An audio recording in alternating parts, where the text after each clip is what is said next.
تو میں نے اپنے بارے میں بھی وصیت کی ہے بھائی، ہمیں نہیں ہے کوئی پروٹوکول، ہمیں دنیا میں نہیں چاہیے یہ جو ہماری ٹشن چلتی ہوئی ویڈیوز آ رہی ہوتی ہیں نا، جامعہ کے بیت الخلاء سے نکلتے ہوئے کلاس میں جا رہے ہیں، یہ طلبہ کر رہے ہوتے ہیں، میں نہیں کر رہا ہوتا، مجھے یہ چیز بالکل پسند نہیں ہے، یہ شو بازیاں۔ ایئرپورٹ میں جا رہا ہوں، وہ آ رہا ہے ایک شیر آ رہا ہے، نیچے کچھ لوگوں نے گالیاں دی ہوئی ہوتی ہیں، کچھ نے تعریفیں کی ہوئی ہوتی ہیں۔ ابے یہ اداکاروں پہ سوٹ کرتی ہیں یہ چیزیں، یہ علماء پہ سوٹ نہیں کرتی ہیں۔ پہلی دفعہ میں ریوو میں بیٹھا، اس کی پوری کسی نے فلم بنا دی، ریوو آ رہی ہے، ٹھن جا رہی ہے، لوگوں نے کہا یار یہ، میں نے کہا بھائی میری پرمیشن کے بغیر ہوتا ہے یہ سب کچھ، علماء کی عزت اس سے تھوڑی ہوتی ہے گاڑی میں بیٹھے ہیں یا ٹھن کر کے چلیں، علماء کی عزت تو علم سے ہے۔ تو ہم نہیں کر رہے ہوتے، مجھے بالکل پسند نہیں ہے، وہ طلبہ کو روک روک کے تھک گیا ہوں، لیکن یہ طلبہ اگر اطاعت شروع کر دیں تو یہ طلبہ کہاں سے ہو گئے پھر، یہ نہیں مانتے۔ جہاں بھی جاؤ کبھی ایک، مجھے تو بکرے کھانے کا شوق نہیں ہے، سادہ خوراک، مجھے بھنڈی دال چاول پسند ہے، لوگ لا کے پہلے میرے سامنے بکرا رکھیں گے چاول بھر کے، پھر ویڈیو بنا کے فیس بک پہ ڈالیں گے۔ ابھی پشاور میں کیا ہوا، ایک بکرا رکھا ہوا ہے چاول بھرا ہوا، اب میں نے ویسے ہی ہاتھ یوں کیے تھے یار میرے کو آستین خراب نہ ہو، یہ تصویر آ گئی میری،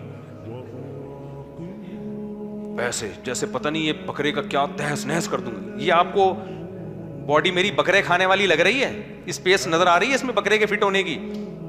اس پہ اتنے لوگوں نے نیگیٹو، یہ مولویوں کو دیکھو ادھر غزہ میں بچے بھوک سے مر رہے ہیں اور یہ بکرے پھوڑنے میں لگے ہوئے ہیں۔ تو ہمیں نہیں پسند بھائی یہ سب چیزیں، لیکن لوگوں کو ہمارا، میرے چینل سے نہیں آتی ہے، میرے چینل سے دیکھا کبھی ٹھن جا رہا ہوں میں یوں کر کے، کہتے چل کیسے رہے، اکڑ کے چل رہا ہے، بھائی نہیں اکڑ کے چل رہے، جو ہماری نیچرل چال ہے وہ چل رہے ہیں، اس میں سلو موشن میں لگا دیا اس نے۔ تو یہ چیزیں فلمی اداکاروں پہ سوٹ کرتی ہیں، ایکٹروں پہ، گلوکاروں پہ سوٹ کرتی ہیں، شو بازیاں، یہ سٹائل۔ ایک مدینہ میں آئی ہے کالا چشمہ پہن کے نا ایسے کھڑا ہوا ہوں میں، جیسے کسی فلم کے لیے ابھی پوز بنا رہا ہوں میں۔ تو یہ سب لوگ کر رہے ہوتے ہیں، مجھے نہ صرف یہ کہ یہ چیزیں میری پرمیشن نہیں ہے، بلکہ مجھے ان چیزوں سے نفرت ہے، سمجھ رہے ہو، نفرت ہے، بری لگتی ہیں یہ چیزیں۔ میں نے ایک تصویر میری بچپن کی تھی وہ غائب ہو گئی، اس پہ مجھے فخر تھا، وہ پائلٹ کے ڈریس میں جنگی جہاز کے ساتھ، کیونکہ سب سے عزت دار مقام جو ہے نا کسی مرد کے لیے، دیکھو there are two types of مرد، کیا ٹاپک چینج ہو رہا ہے لیکن مزہ آ رہا ہے یار۔ پہلے میں وصیت مکمل کر دوں، میری وصیت ہے مر جاؤں فوراً غسل کفن دفن، اور گھر والوں کو بھی وصیت ہے ہاں نہیں کرنا ہے، آرام سے جو اللہ تعالیٰ مغفرت فرمائے۔ اچھے تھے منع کے ابا، کیا تھے، بہت سارے منوں کے ابا تھے ماشاءاللہ، تھوڑا غم زیادہ ہوتا ہے جب بہت سارے منوں کے ابا تھے، لیکن بہرحال چاہے ایک کے ابا ہوں یا درجنوں کے ہوں، جانا تو سب نے ہے۔ تو منع کے ابا تھے، بہت اچھے تھے، اللہ مغفرت فرمائے، بس اتنا کافی ہے، یہ غم کافی ہے، بس اللہ مغفرت فرمائے۔ اور جو غیر شعوری طور پہ غم ہوتا ہے وہ تو ہوتا ہے، باقی دفن کرو بھائی، پہلی دفعہ کوئی نہیں گیا، سب آ رہے ہیں مارکیٹ سے شارٹ ہو رہے ہیں، اتنا زیادہ نہیں۔ اور پھر کہتے عالم اسلام کو ایک بہت بڑا نقصان ہوا، کیوں عالم اسلام میں یہ اکیلا آیا تھا کیا، باقی گھاس کھا رہے ہیں؟ جو مخالف ہیں وہ تو کہیں گے اچھا ہوا چلا گیا، اور جو عقیدت مند ہیں عالم اسلام کو ایسا نقصان، کوئی عالم اسلام کو نقصان نہیں ہوا، یہ دین کسی کے باپ کا بولو نہیں ہے۔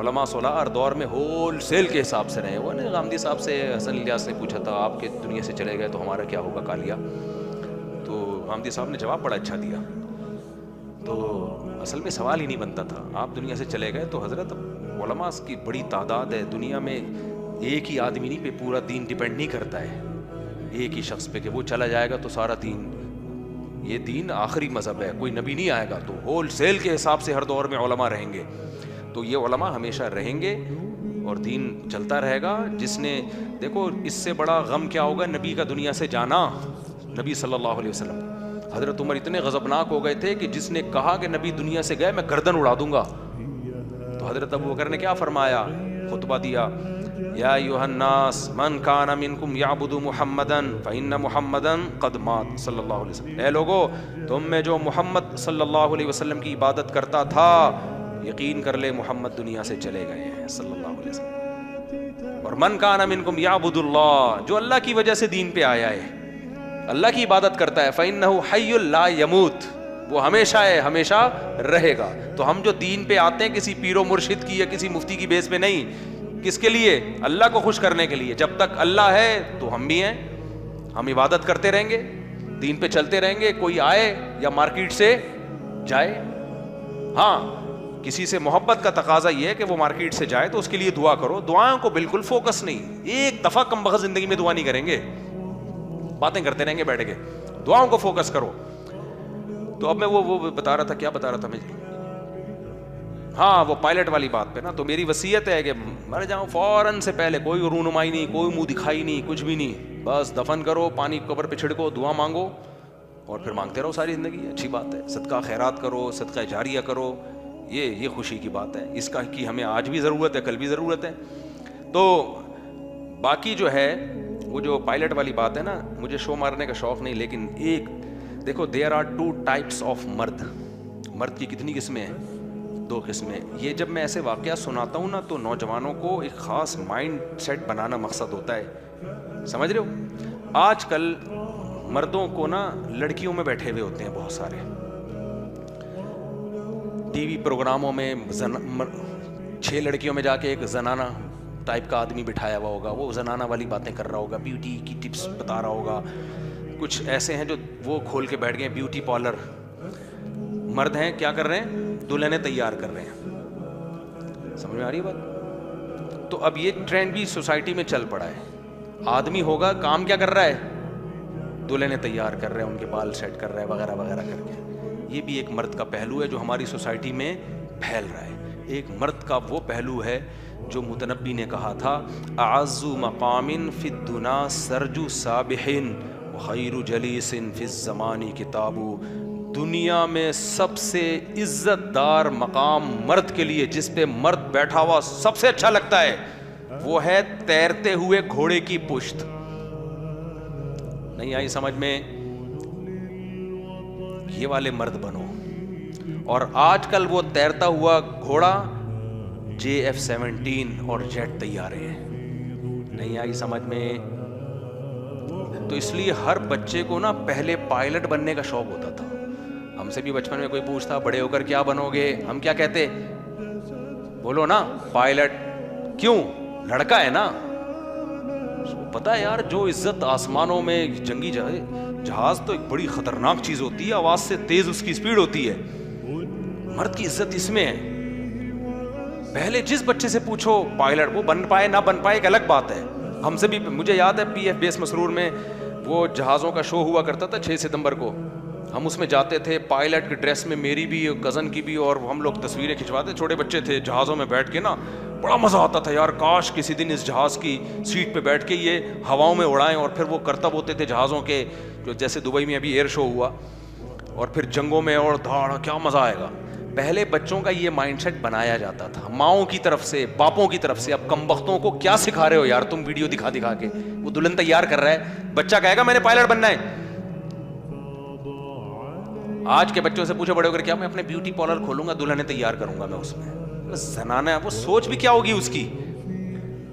آدمی بناؤ. تو اس لیے مجھے پائلٹ بہت اچھے لگتے ہیں. جب بھی کوئی ایئر فورس کا بندہ آتا ہے نا پائلٹ ہوتا ہے, میں الگ پروٹوکول دیتا ہوں یار. بہادری ہے کہ نہیں ہے ہواؤں میں اڑنا, کلابازیاں کھانا. ہمارے شیخ مفتی رشید احمد صاحب رحمہ اللہ تعالی جب یہ جہازوں کی نمائش دیکھتے تھے نا, حالانکہ کتنے نیک پرہیزگار اللہ والے تھے, لیکن جب پائلٹ کو دیکھتے تھے جہاز لے کے اڑتا ہے, جو 6-7 ستمبر پہ نہیں ہوتا پائلٹ, اتنا خوش ہوتے تھے. کہتے تھے میرا ان کو دیکھ کے خون بڑھ جاتا ہے کہ یہ ہمارے ملک کا دفاع کرنے والے لوگ ہیں, ہمارے ملک کا دفاع کر جانے دیتے ہیں. جہاز کی میں بیٹھ کے اڑانا, پھر دشمن کو تباہ کرنا. یہ جو 6-7 طیارے گر گئے دشمن ملک کے, یہ ہلکا گیم نہیں ہے, سمجھ رہے ہو. اس کے لیے اعصابی طاقت چاہیے اور بہت اس کے لیے بہادری چاہیے.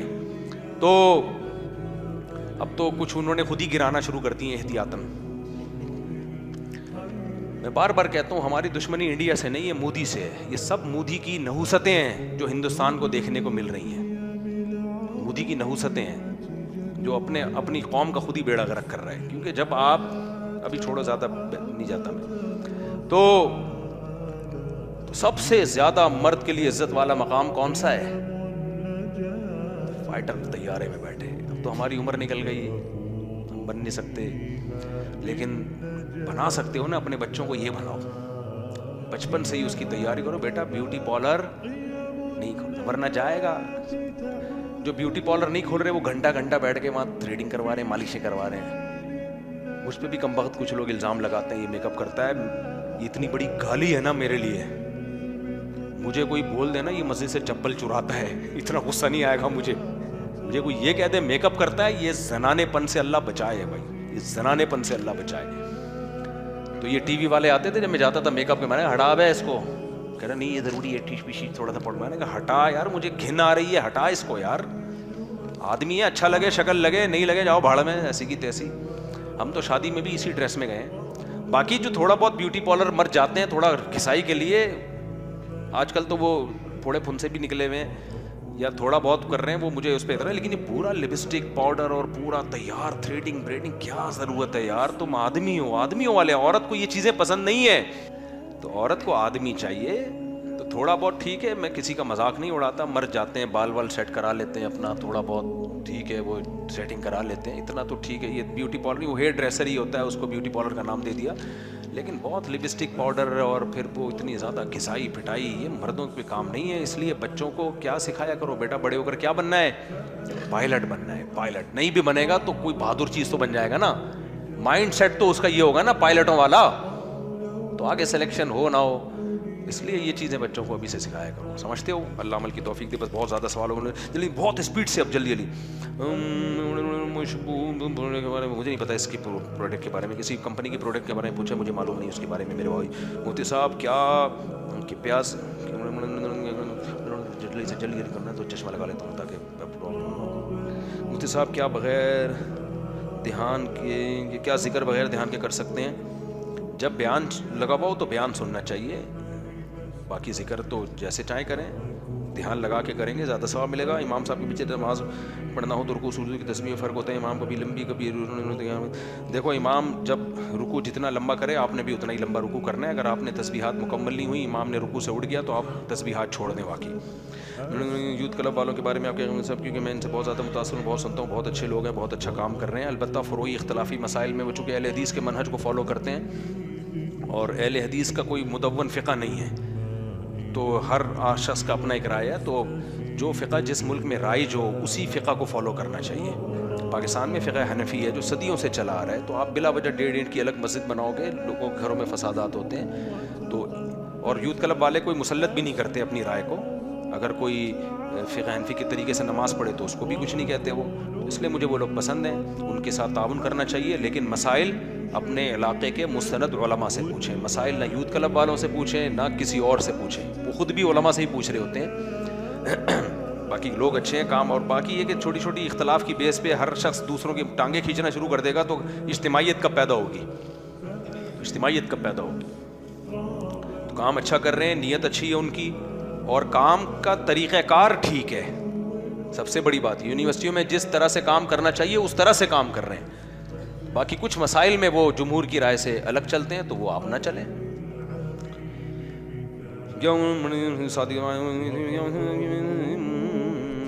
آپ کے بیان میں مزہ نہیں آ رہا, دنیاوی باتیں زیادہ کی ہیں آپ نے.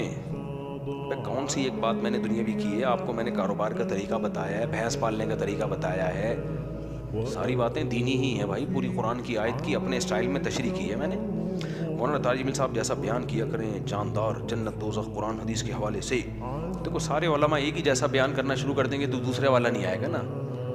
تو کچھ ان جیسا کریں گے, کچھ میرے جیسا کریں گے, کچھ الگ ٹائپ کا کریں گے, اس لیے چل لیں. تو مولوی صاحب نے گزارش کی, میں نے تولیب میں 4 مہینے کہ میرے ابا بچوں مزدوری کرو گھر میں کمانے کے لیے.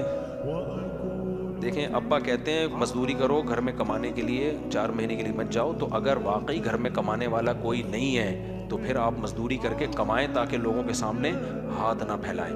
تبلیغ والے بھی آپ کو جب بزرگوں کے سامنے حالات رکھیں گے روک دیں گے. تبلیغ والے کبھی کسی ایسے طالب علم کو نہیں جانے دیتے جس کے امتحان آنے والے ہوں یا جاب چھوڑ دے اور پھر بعد میں لوگوں کے سامنے ہاتھ پھیلائے. تو وہ تو استغنا سکھاتے ہیں. تو اس لیے اگر گھر میں روزگار نہیں ہے تو روزگار تلاش کریں, کمائیں اور پھر اپنے خرچے پہ جائیں. ہو یہ رہا ہوتا ادھار لے لے کے جا رہے ہوتے ہیں.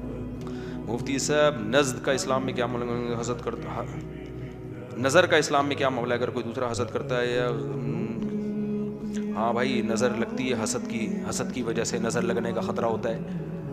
کوئی بہت ہی ایکسٹرا آرڈینری کوئی حسن آ جائے کسی کے پاس, ایک دم سے دولت آ جائے, کوئی بہت بڑی اچانک خوشی آ جائے, تو اس میں نظر لگنے کا خطرہ ہوتا ہے. تو اس لیے اس سے بچنے کا اہتمام کرنا چاہیے, دعا پڑھنی چاہیے, اعوذ بکلمات اللہ التامہ من کل شیطان وہامہ ومن کل عین لامہ, یہ دعا ہے, سورہ فلق سورہ ناس ہے. اور ماشاء اللہ کہنا چاہیے جب کوئی ایسی عجیب چیز دیکھے انسان, اور اپنی نعمتوں کو لوگوں کے سامنے ایک دم بیان نہیں کرنا چاہیے. ہاں, جو چیز سوسائٹی میں مشہور ہو جائے اس پہ پھر نظر لگنے کا امکان کم ہو جاتا ہے, یہ ختم ہو جاتا ہے تقریباً. جیسے کوئی مشہور ہی ہو جائے کہ دولت مند ہے, یا مشہور ہی ہو جائے کہ کوئی خاص نعمت ہے, تو تبھی دیکھو مشہور لوگوں کو نہیں نظر لگتی پھر ان چیزوں میں. مفتی صاحب مجھے جوائنٹس ہو گیا ہے اور میں نے ڈاکٹر سے علاج کروانے کا قائل ہوں, لیکن میرے والدین مجھے جھڑوانے کا کہہ رہے ہیں. اس بابا کے پاس نہیں جاؤ, کبھی بھی مت جھڑواؤ, کوئی فائدہ نہیں ہے جھڑوانے سے. یہ صرف نفسیاتی گیم ہے, نفسیاتی کھیل ہے. انگریزوں کا پیلیا بھی ٹھیک ہو جاتا ہے, سعودی عرب میں بھی پیلیا ہوتا ہے, یرقان ہوتا ہے, ہیپاٹائٹس ہوتا ہے, ٹھیک ہو جاتا ہے جھڑوائے بغیر ہی.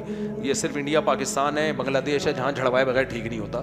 مت جھڑواؤ, مت جاؤ, ایمان مضبوط رکھو, ڈاکٹر سے علاج کراؤ. باقی سورہ فاتحہ پڑھ کے خود دم کر لیا کرو اپنے اوپر, یا کسی مولوی صاحب سے بولو دم کر دیں گے. اس سے آگے یہ جھڑوانا, گلے میں جوتوں کا ہار اور پتے وتے, سب ٹوپی ڈرامہ ہے. بہت تکلیف ہوتی ہے میری باتیں سن کر, جن کی دکانیں بند ہو رہی ہوتی ہیں, بہت غصہ آ رہا ہوتا ہے ان کو, بہت غصہ آ رہا ہوتا ہے, اور میں چاہتا ہوں کہ غصہ آئے ان کو, اس لیے مجھے اور خوشی ہو رہی ہوتی ہے. کیا خیال ہے؟ آپ کسی کو چھیڑنے کے لیے, غصہ دلانے کے لیے کچھ بولو, اور وہ کہے مجھے غصہ آ رہا ہے, تو آپ کہو گے اسی سلسلے میں تو میں بول رہا ہوں. اس لیے عاملوں کو بہت غصہ آتا ہے میرے اوپر, تو مجھے خوشی ہوتی ہے جب پتہ چلتا ہے غصہ آ رہا ہے. تو میں تو اس لیے تو بول رہا ہوں کہ آپ کو غصہ آئے, کوئی آپ کی بھی تو دم پہ پاؤں رکھے نا کم وقتوں, تو لوگوں کو تم نے جو الو بنایا ہوا ہے. مفتی سے میوچل فنڈ کے بارے میں بتا دیں کہ جب اس میں آپ اس میں شریعہ بیس کمپنیز بھی موجود ہیں. جب شریعہ بیس کمپنی ہیں تو پھر جائز ہے, جیسے میزان بینک وغیرہ میں جائز ہے یہ. چلو بھائی کافی ہو.